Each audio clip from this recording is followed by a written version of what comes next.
Habari, karibu sana. Welcome to my channel. Today we'll learn jobs and profession in Swahili. Mwalimu. I am a teacher. Mimi ni mwalimu. Daktari. A doctor helps sick people. Daktari anasaidia wagonjwa. Muuguzi. A nurse works in a hospital. Muuguzi anafanya kazi hospitalini. Mkulima. A farmer cultivates the farm. Mkulima analima shamba. Dereva. A driver drives a car. Dereva huendesha gari. Mhandisi. An engineer builds a house. Mhandisi anajenga nyumba. Polisi. A police protects safety. Polisi analinda usalama. Seremala. A carpenter makes furniture.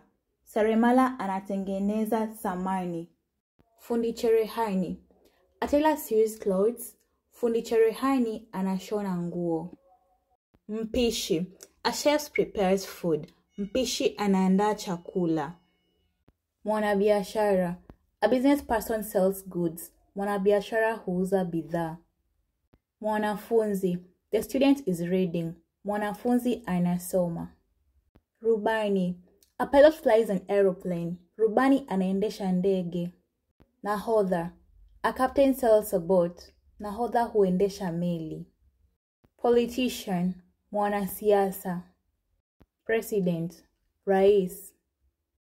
That is all for today's lesson. Please subscribe to my YouTube channel, and if you'd like to have lessons with me, just write to me an email at awormiriamjunior@gmail.com. Kwaheri.